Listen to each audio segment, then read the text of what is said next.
She called me outdated and said I didn't match her vision, so her father fired me. They forgot I still had a vote.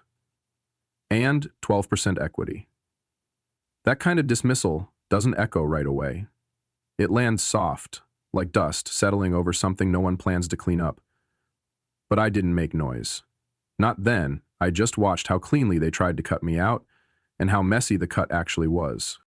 They didn't even bother to make it look professional. No HR formality, no performance review, no real conversation. Just a lunch meeting with Stuart and his daughter Alina at the rooftop cafe where the view was nice enough to mask uncomfortable decisions.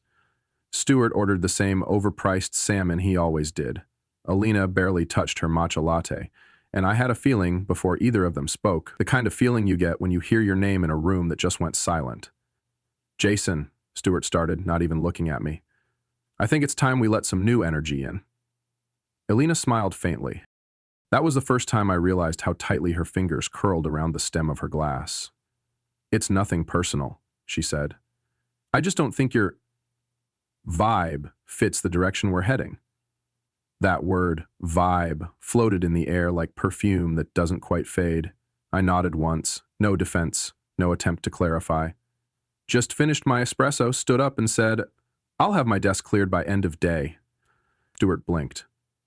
"You're not going to fight this." "You already decided," I replied. "What would be the point?" I left the rooftop with the same pace I'd used to climb it. Calm, quiet. But inside, something shifted. Not rage, not even sadness. Just a quiet click, like a lever being set in place. I didn't call anyone, didn't vent, didn't spiral into what-ifs. I went home, took off the tie Alina had once complimented for being subtly aggressive, and opened my laptop. The dashboard still loaded. My credentials still worked. They'd removed me from Slack, sure, but the back end, untouched. I scrolled past the project roadmaps, the client retention algorithms, the infrastructure audits I'd built over 4 years. My fingertips were on everything. And then I saw it. The equity ledger. Line 17. Jason Reeve, 12%, no sunset clause, no buyback trigger, fully vested. I closed the tab. Not because I was angry, but because I suddenly remembered something Stuart had said 3 years ago over drinks at the annual retreat. "I trust you with equity more than I trust myself," he'd laughed, half drunk. "You actually build things." Maybe he'd forgotten that night. Maybe Alina never knew it happened, but I didn't forget, and I certainly hadn't sold. The rest of the week I kept quiet, watched the company LinkedIn page light up with congratulatory posts for the next-gen executive wave, watched Alina's photo appear in Forbes Under 30 newsletter, watched people I trained repost quotes about evolution and reinvention. Nobody called to check on me. Not one board member, not one senior engineer. That's when I realized this wasn't just a decision, it was an erasure. The type where they rewrite history as if you were never in the room. As if your code didn't launch the billing system. As if your late nights optimizing server loads didn't shave costs enough to land Series B. I could have reminded them. Could have posted something. Could have leaked metrics that would have spoken louder than any resignation email. But I didn't. Because this wasn't about noise, this was about gravity, about what stays rooted after the wind finishes screaming. On Friday, I packed a single box, 2 notebooks, my favorite fountain pen. In a framed quote from Da Vinci, "Simplicity is the ultimate sophistication." No goodbye email, no hallway handshakes. Just one sticky note left on the corner of my old desk. "It's been built, good luck maintaining it." At 8:12 p.m. that night, I sent a single email to the company board. No attachments, no accusations, just this line. As a reminder, per the original agreement filed July 3, 2019, I retain 12% equity with full voting rights. I expect to be informed of all decisions requiring shareholder input. That was all. No threat, no bitterness, just clarity. Measured and legal. A message not for attention, but for memory. So they would remember who was still in the room, even when the doors were shut. That was the moment things began to shift, but they didn't know it yet. There was a time when Stuart couldn't get the server to stop crashing every 4th deployment. Back when we were just 5 people in a co-working space that smelled like burnt coffee and ambition, when meetings meant scribbles on glass walls and roadmaps were whatever stuck in our heads long enough to get built. I'd joined 6 months after incorporation, not as an exec, not even with a title, just Jason from engineering, a guy with a backpack, a beat-up ThinkPad, and a habit of asking questions nobody liked hearing. I wasn't flashy, didn't pitch on stage, but I knew how to take a broken data flow and make it hum like jazz. The first major client we ever landed, FinTech 11, almost walked because of an authentication bug that locked out enterprise accounts every time they refreshed their sessions. I stayed up 3 nights straight, found the race condition, rewrote the entire session handler in a way that made it not only stable, but self-healing. That bug fix saved the contract. That contract got us our Series A. Stuart gave me a bottle of whiskey. I gave him a patch update and went home to sleep. People forget those things, especially when the org chart gets thicker and the memory gets thinner. Especially when the new faces walk in with MBAs and buzzwords and think legacy code is just a burden to be refactored. But the funny thing about legacy code, it remembers. Every variable name, every signature, every comment left at 3 a.m. when you're too tired to be poetic, but too proud to be careless. Somewhere deep in the system, there's still a line of code that reads, // don't touch this. Jason will cry. I left it there half as a joke, half as a warning. No one ever asked why. They just let it be, until now. Until this week, when the dashboard started throwing silent exceptions again, and no one seemed to know where they came from. I watched from a distance. My access to the management suite had been revoked, but the core infrastructure ran on a private pipeline I'd helped encrypt. Nothing malicious, nothing backdoored, just independent. Just old enough to be forgotten and critical enough to cause real problems when misunderstood. I remembered when Alina visited the office for the first time. She was fresh out of undergrad, interning at a social impact firm in San Francisco. She sat in on one of our early Scrum sessions and called it quaint, said the stand-up format was charming but inefficient. Stuart laughed. I didn't. That was the first time I saw it, that glimmer of detachment, like she was observing us through a museum pane, admiring the work but never intending to get her hands dirty. She was smart, sharp, even, but she never built anything with us. Never stayed past 7 p.m. to run fire drills or rebuild modules when vendors pivoted. And yet, she's the one who got to say, my vibe didn't fit. History, it seemed, was being revised in real time. The new leadership called us legacy contributors, not founders, not builders, just footnotes in a rebranding campaign. Could have challenged it. Could have reminded them that I owned the algorithmic architecture of our billing systems, that my name was on 3 of the 4 patents we quietly filed during the R&D phase. But I didn't. Because I didn't need them to acknowledge it. I just needed them to forget carefully enough. Because forgetting with confidence, that's when mistakes happen. On Saturday morning, I visited the old office space where it all started. The co-working lease had expired long ago, replaced now by a vegan bakery. But the walls still held memories. I stood outside, hands in coat pockets, watching through the glass as a teenager wiped down countertops. She looked up, smiled politely, then returned to wiping. Just another stranger passing through. Just another founder who no longer matched the branding. And still, under the floorboards, in the digital sediment of our systems, my fingerprints waited. On Sunday, I logged into an old repo archive we'd buried 2 years ago when transitioning to CloudNet infrastructure.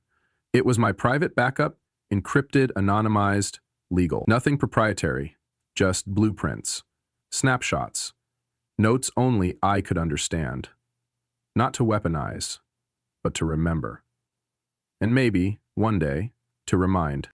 That night, I ran a passive integrity scan on their production environment. Nothing invasive, just signals, just heartbeat checks. I wasn't hunting for failure, I was checking for silence. Because in silence, you can hear which systems are still listening. That's when I saw it. A new update had been pushed to the user scoring API. One I didn't recognize. The file name was different, but the hash matched a partial signature I'd written months before. They'd tried to modify something I'd built, without fully understanding how the layers connected. That's when I knew the break wasn't coming. It had already started. Monday morning, the company announced a partnership with a generative analytics firm out of Austin. The press release called it an ambitious leap into adaptive decision intelligence. Buzzwords stacked like playing cards, designed more to distract than explain. I read the whole statement 3 times. Not a single mention of the predictive engine I spent 18 months building, the very model that had reduced client churn by 31% last quarter. I wasn't surprised. Just confirmed. This wasn't evolution, this was burial. And they were already dancing on the dirt. I watched as Alina gave interviews, confident, polished, performative. She spoke of ushering in a culture of boldness. Stuart stood beside her, smiling like a man who'd convinced himself he meant every word. People reached out to congratulate them. The same people who used to ask me for last-minute decks and data cleanups now posted celebratory GIFs and hashtags. New era, next chapter. Proud to be part of the journey. 5 letters. I said nothing. Liked nothing. Replied to no one. But I saved everything. Screenshots, quotes, back-end logs time-stamped just before certain announcements were made. I wasn't planning revenge. I was mapping their rhythm. You can't intercept what you don't understand. That week, 3 different managers sent out job listings to replace outdated infrastructure leads. The role descriptions were comically vague. One of them even asked for familiarity with legacy modules built pre-2022, code I personally authored. They didn't even bother to strip my comments. I laughed once, quietly, then archived the page. By Wednesday, I started receiving LinkedIn messages from recruiters. Apparently, my exit had stirred curiosity. Saw the shift at your company. Hope you're doing well. Let me know if you're open to exploring. I replied to none. Not because I wasn't flattered, but because the timing was too clean. People smell blood and water. They rarely ask who was bleeding first. At night, I ran diagnostics. Quiet, passive scans through open telemetry ports they forgot to close. No breach, no modification, just listening. You'd be surprised how much you can learn from silence, especially when the silence has your signature encoded in its bones.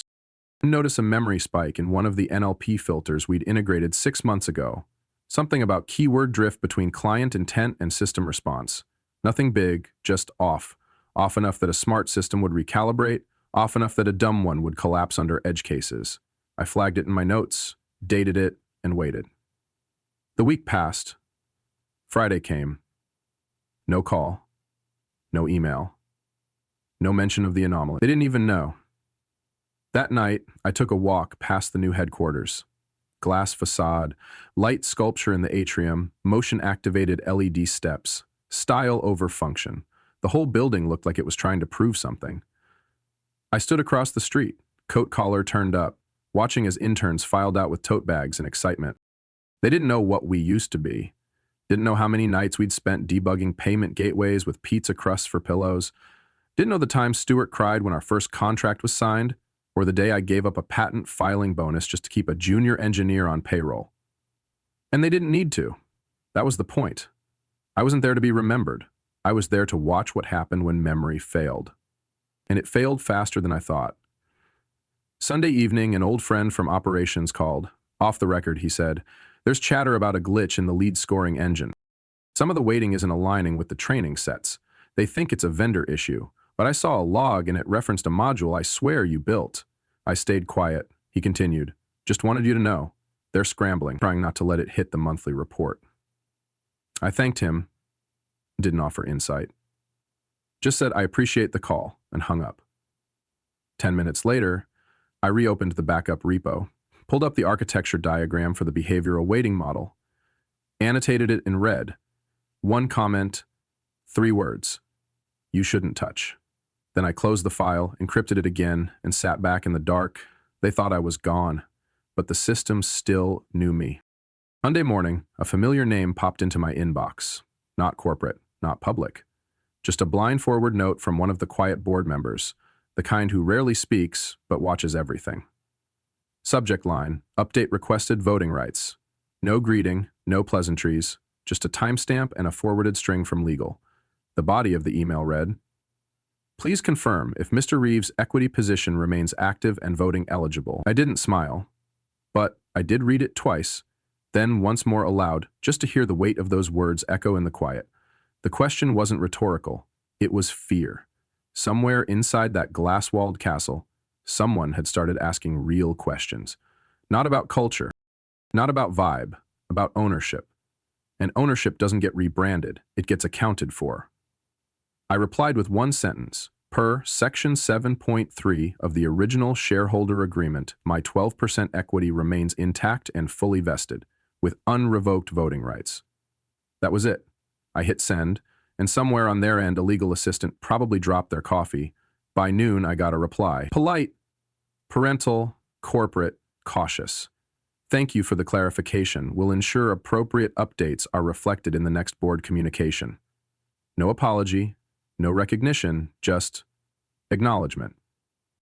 And that was more than enough, because acknowledgement is the first crack in a wall that pretended you didn't exist.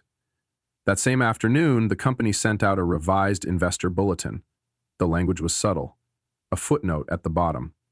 Voting participation includes all active equity holders as per latest validation. My name wasn't listed, but the implication was clear. Someone had read the agreement. Someone had realized their mistake. Alina didn't mention it in her next podcast appearance. She talked about vision, alignment, psychological safety, but her voice trembled just slightly on the word continuity. Stewart, in an internal memo, announced the formation of a legacy oversight committee to bridge foundational expertise with forward-facing innovation. I laughed. Out loud this time. A bitter, brief laugh, the kind you let out when someone tries to name the room you are already living in. I didn't respond. I didn't apply. I didn't volunteer, but I started listening closer. One of the members assigned to that committee was a product lead I'd mentored 2 years ago. Brilliant, understated, still called me Jay in every message.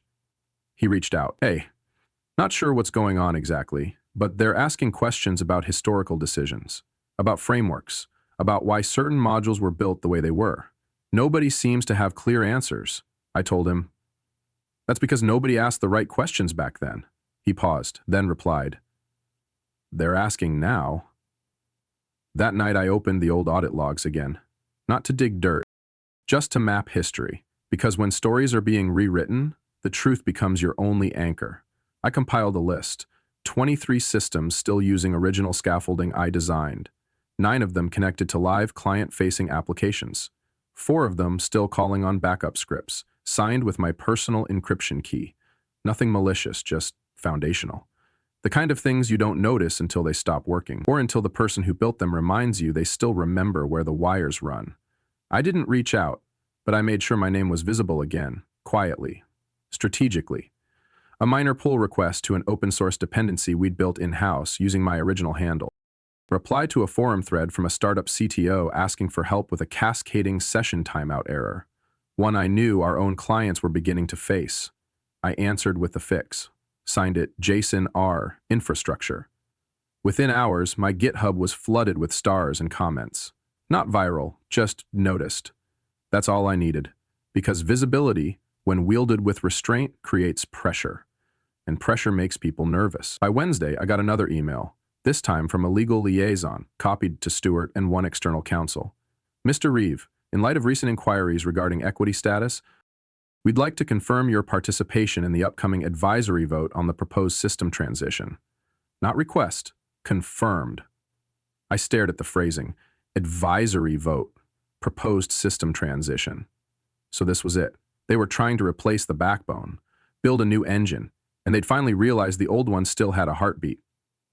With my name engraved into the bone, I replied, confirmed, I will vote. No threat, no flourish, just a fact. And for the first time in weeks, I leaned back in my chair and closed my eyes. Not because I was tired, but because the floor had started to shift, and I was still standing. The vote was scheduled for Friday. They framed it as routine, just another line item in a quarterly agenda packed with buzzwords and budget approvals. But I knew better. You don't bring lawyers into routine. You don't request confirmation from someone you fired unless there's real risk in their silence. That week, I made no public moves. I didn't post, didn't comment, just listened. Watched. Traced the ripples. On Tuesday morning, one of our largest clients, Gravitas Health, submitted a flagged ticket. Their custom analytics dashboard was producing inconsistent forecasts, specifically around patient adherence trends. The model had started conflating 2 behavioral datasets that were never meant to overlap. That wouldn't have happened if the original hierarchy tree hadn't been flattened. I knew exactly what they'd done. They'd ripped out my modular guardrails and replaced them with a linear smart correction layer designed by a consulting firm that had never touched real-time medical data. The irony? That smart layer was too eager. It assumed patterns where none existed. And in healthcare, a wrong pattern doesn't just cost money, it misguides care. I didn't say a word. I just sent a private message to the junior engineer who once sat beside me every Thursday night, debugging dynamic input lags. His handle was still the same. He hadn't messaged me since the exit. But that morning, I typed, "Check the pre-processing call in Analytics Module B3. You'll see the drift." 10 minutes later, he replied, "Holy shit. How did you know?" I didn't answer, I just left him there, holding the thread, because sometimes silence says I'm still watching. That same afternoon, Stewart released a statement to internal teams. "We're aware of minor system variances and are coordinating with vendors to align response accuracy." Translation, they had no idea what was wrong, but couldn't admit it. And clients were starting to ask why the old system, while rigid, never glitched like this. By Thursday, Gravitas Health requested a rollback. Their contract clause gave them that right. But the rollback protocol hadn't been maintained since I left. No one knew where the legacy snapshots were stored. I did. They were hosted on an encrypted drive, mapped to an external archival mirror, gated behind a checksum only I could generate. The mirror hadn't been touched in 7 months, but it was still alive, still blinking, still listening. I didn't access it, I didn't send a fix, I just triggered a passive ping from a proxy node. Non-intrusive, legal, ethical. The system responded in under 2 seconds. The mirror was healthy, the data intact, and just like that, I knew they'd need me. But I wouldn't walk through their front door. I'd make them feel the shape of the gap I'd left, because that's the only way people stop pretending it was never there. That night, I received a calendar invite from the board assistant. Board advisory vote, infrastructure transition proposal, 30 min. I accepted. No comments, no questions, just one tick on the calendar. Friday came, the call started on time, 11 participants. 9 video feeds on. Stewart didn't make eye contact. Alina wasn't in the room. A consultant led the presentation, bright-eyed, overconfident, explaining why the new system would scale exponentially with evolving demands. I muted myself, took notes. They talked about machine learning layers, they showed charts, they used words like robustness and resilience without irony. At the 10-minute mark, one of the external board members, Evelyn Daines, ex-CTO of a logistics giant, cleared her throat. "Before we vote," she said, "can someone clarify the reason behind the Gravitas Health issue this week?" Silence. Stewart hesitated, then replied, "There was a misalignment in one of the updated modules. We're still looking into root cause." Evelyn tilted her head. "Wasn't that module derived from the original architecture?" Another silence, then I unmuted. It was. 8 heads turned toward my feed. Stewart didn't speak. Evelyn raised an eyebrow. "And the rollback?" "Still recoverable," I said, "if you haven't overwritten the shadow keys." "And do we have those keys?" she asked, eyes narrowing. I paused. "No, but I do." That was it. I didn't raise my voice, didn't explain further, just stated a fact. Evelyn leaned back. "Well then, I think that answers my vote." When the tally came in, the proposal failed. 5 against, 4 in favor, 2 abstained. No one clapped, no one argued. But something cracked open in the quiet. Stewart ended the call with a tight jaw. "We'll revisit this in Q3, he said. I muted again. Didn't reply.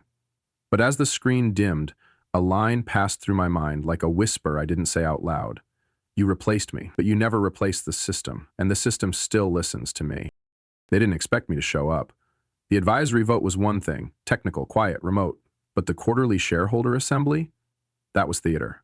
Suits and smiles, polished speeches, a curated agenda delivered with practiced charm. I hadn't attended in nearly 2 years. My equity entitled me to a seat, yes, but I'd chosen silence. Let them build, let them lead, let them learn. Until now. The invitation came in the mail, not an email, not a forwarded link, a real envelope, thick off-white embossed with the company's seal I'd helped design on a napkin in 2018. Someone had insisted I receive it. Someone was nervous. That morning, I arrived early. No entourage, no assistant, just me, a charcoal gray jacket, and a worn leather notebook that hadn't left my side since the first system sketch. The lobby receptionist paused when she saw my name on the sign-in sheet. "Mr. Reeve, I thought you—" I nodded politely. "I know." She handed me a guest badge, hand trembling slightly. I walked through the glass corridor to the main hall. The room was already half full. Investors murmuring, coffee cups steaming, assistants shuffling papers. Alina wasn't on the floor. Stuart was, standing near the podium, chatting with a group of venture partners, his laugh louder than necessary. I didn't interrupt, just took my seat.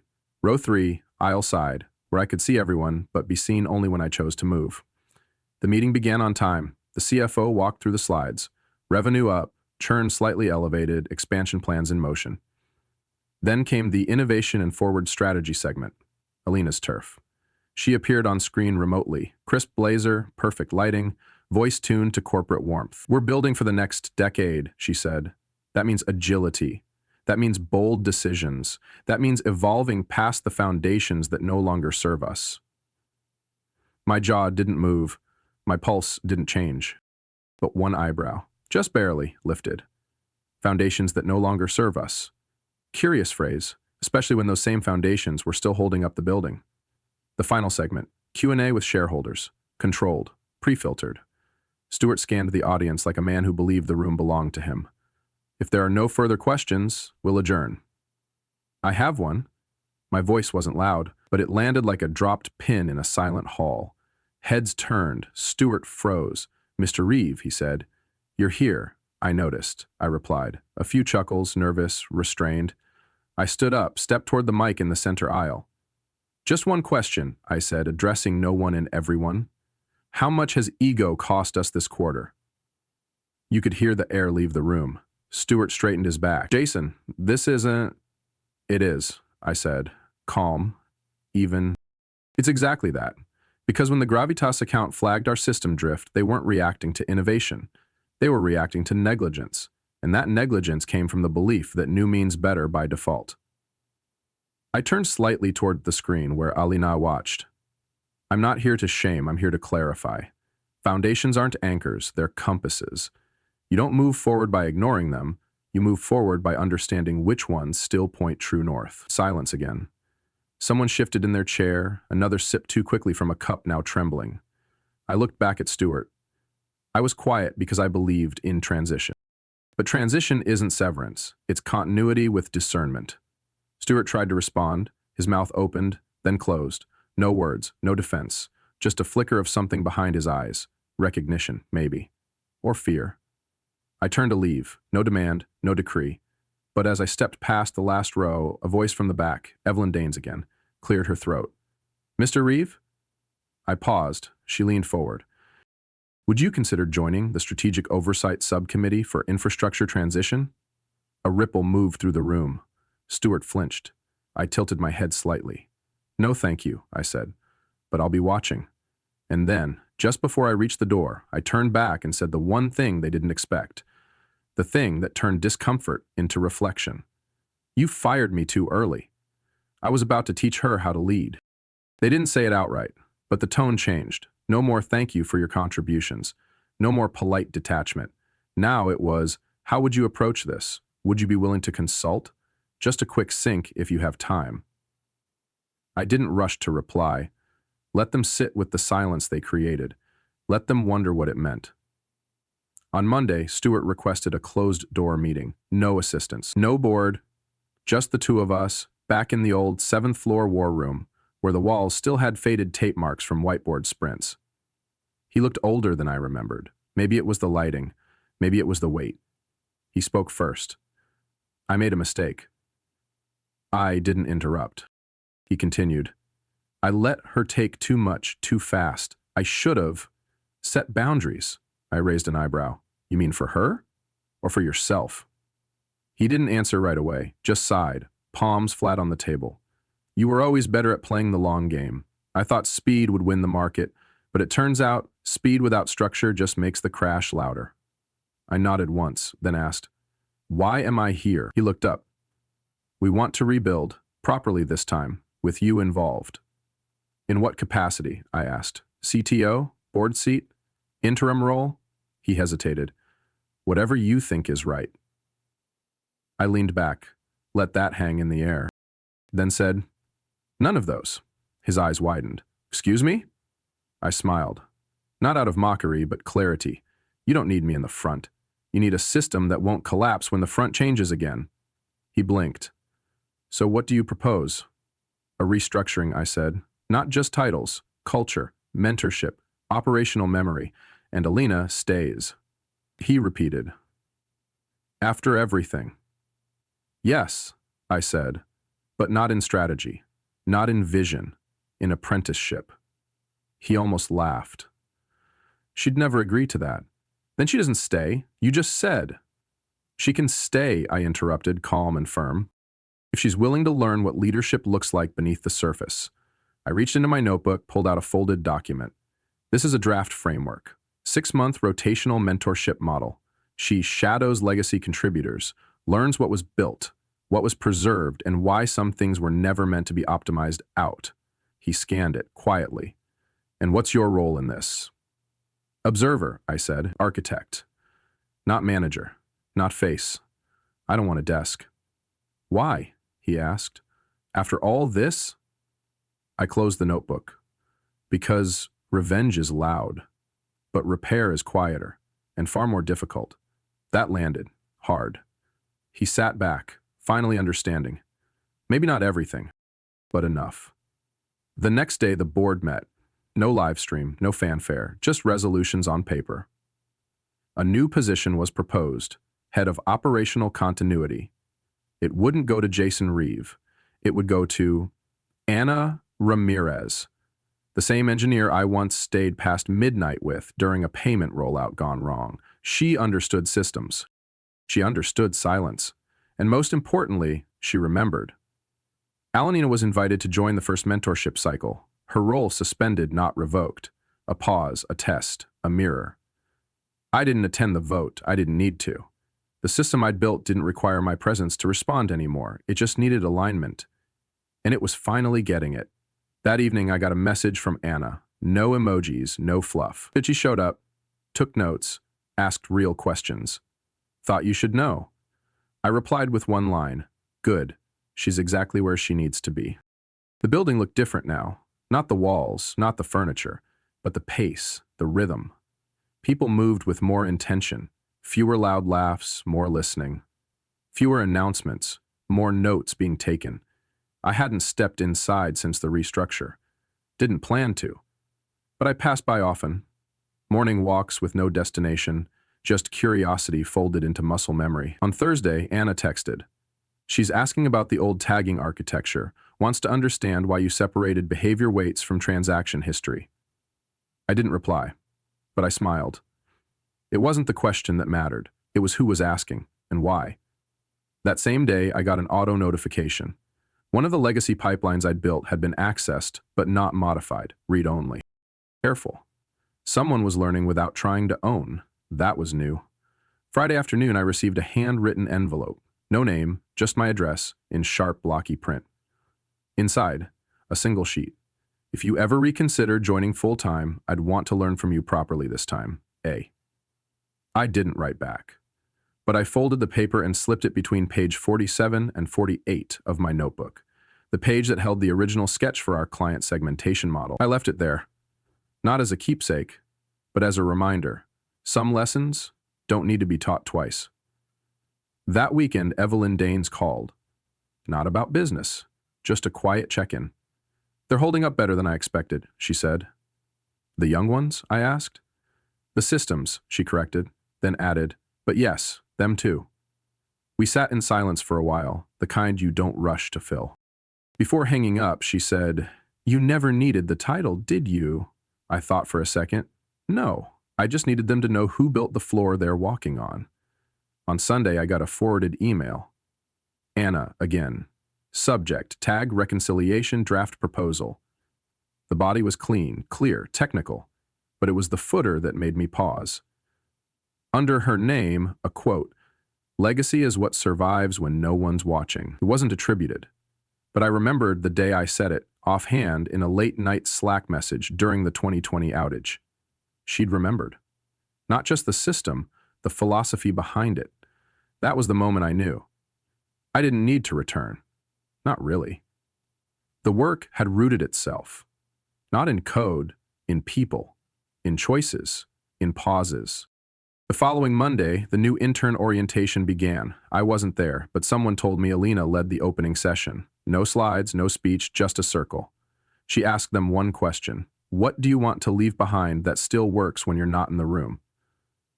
I don't know where she learned to ask that, but I didn't need to. She's learning, quietly, properly, and the system is listening again. I watched the clip later. Someone had shared it online. In it, she pauses halfway through and glances down at a small card in her hand. On the back was a quote scribbled in fine black ink. The handwriting was familiar. Mine. I'd left it in the systems manual 2 years ago, thinking no one would ever flip that far. She had. I paused the clip, closed my laptop, and whispered to myself, not out loud, just in thought. Maybe you're ready now, not because she said the right thing, but because this time, she didn't try to sound like someone else. She just showed up. That was enough. Sometimes, the loudest wisdom is the one you no longer have to say. There was a hallway on the 9th floor few people remembered. No signage, no traffic, just a narrow stretch that led to a dead-end window overlooking a parking lot nobody parked in anymore. But for years, that hallway held the timeline wall, a visual archive of the company's milestones, a photo for every major deal, every pivot, every version shipped. At the center of it all, a picture from year 2. 6 of us. Tired, smiling, half caffeinated, half terrified. Stuart's hand on my shoulder. Alina. Back then, just a visiting daughter in a hoodie, blurry in the background. I hadn't looked at that wall in almost a year. But on Tuesday, Anna sent a message. They're renovating the floor next week. Thought you might want to visit the timeline one last time. I didn't reply right away, just stared at the screen for a while. Then, that evening, I walked the long way around, past the old break room, past conference room Echo where we once pitched to 3 VCs in the same day, and finally, to the hallway. It was quieter than I remembered. The lights flickered slightly, the kind of maintenance no one prioritizes anymore. The wall was intact.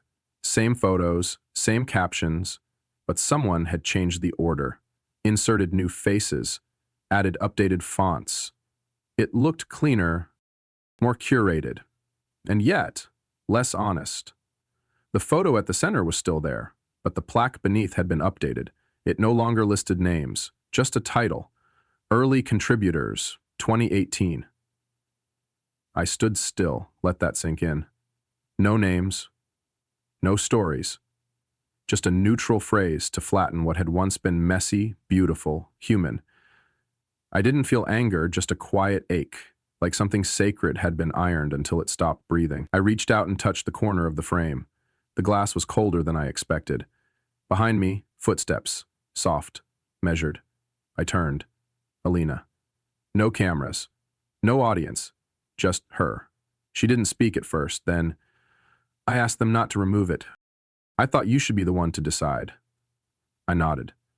You kept the photo, but erased the names. They said attribution was becoming politically sensitive, that some of the people had left on bad terms. And what did you say? That legacy isn't always about clean exits. Sometimes it's about showing where the cracks came from and what held anyway. I looked at her then, really looked. She wasn't the same girl who called my presence a bad vibe. Her posture was less polished, but her gaze held more weight, more humility. Did you mean what you said to those interns? I asked. She blinked. Which part? About what you want to leave behind, she hesitated, then nodded. I did. I still do. I turned back to the photo, stared at it for a few more seconds, then, gently, unclipped the frame from the wall. She didn't stop me, didn't offer to carry it, just watched. I held the frame in my hands, not to keep it, but to release it. This doesn't belong on a timeline, I said softly. It belongs in a drawer, or a mind, or maybe nowhere at all. Why? She whispered. Because history only matters when it teaches you something, I replied. not when it decorates the wall. I leaned the photo against the floor, upright but off the timeline, then walked away. Didn't wait for applause. Didn't turn back to see if she picked it up. Some things you have to let fall, so the new ones can choose whether to carry them or build new ones entirely. That was the last time I entered the 9th floor. There's a strange kind of silence that only comes after you've been erased gently. Not with malice, not with noise, just gradually, like dust settling on something once sacred. People stop referencing your name, meetings start without your frameworks, new slogans appear where your principles once lived. They smile when they say, "We're moving in a new direction," as if direction alone could make up for not knowing where the ground ends. And yet, you say nothing. You don't correct them. You don't remind them. You just observe. Not because you're powerless, but because you've finally realized, if it can be erased that easily, then maybe it was never truly understood. There was a time I believed leadership meant holding the front line, being present, being heard, being decisive. But now, I think the real test is whether the work stands when your name is gone, whether the system still leans in your direction when no one's looking, whether your absence quietly becomes instruction. I've seen them scramble to replace things they never bothered to learn. I've seen old code blamed for new mistakes, and I've seen people realize, too late, that simplicity only looks outdated until complexity fails.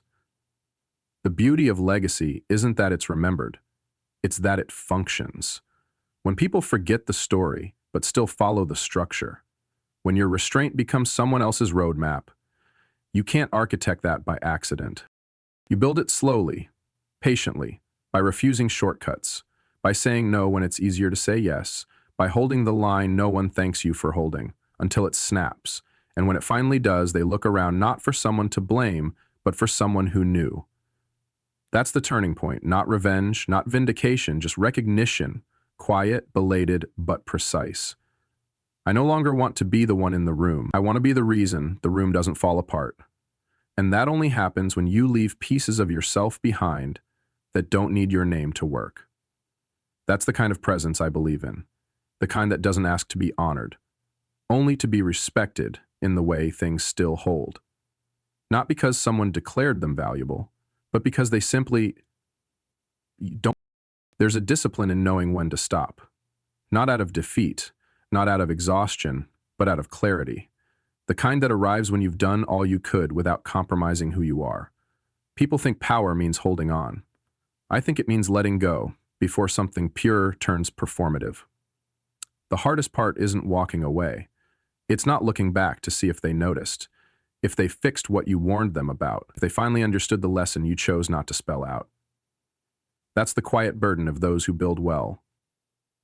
We carry the blueprint long after the building is handed over. Not because we want control, but because we still care about the weight of the roof on people who never touched the foundation. And yet, at some point, you have to let the building speak for itself. Let the systems fail or hold. Let the new ones paint over your sketches. Let the next generation fumble through things you solved a decade ago, and resist the urge to step in. Not because you're bitter, but because you know that wisdom only sticks when it's discovered, not delivered. I've watched them circle back, hesitate at decisions they once made confidently, reopen files they said were outdated, and somewhere in those quiet rereads, I hear a kind of apology that doesn't need words. Not all regret sounds like sorry. Sometimes it sounds like a pause. Like a meeting that ends early because no one wants to admit they need the old way back. I no longer need to be the source of that pause. I'm content being the reason the pause exists at all. That's how you know you left the right trace. Not a footprint, but a pattern. A set of values encoded so deeply that even when they forget you, they still default to the shape you left behind. And if that's not enough for some, it's more than enough for me. Because in the end, I didn't stay to be applauded. I stayed long enough to make sure the silence would carry what I no longer needed to say. And then I walked away with nothing but a full heart and an empty nameplate. If you've ever stood at that threshold, half legacy, half exile, know this: some systems remember who built them. Some teams come back slower, but wiser. And some exits, the quietest ones, echo the longest. If this story echoed with you, just stay a little longer. You're exactly where you need to be.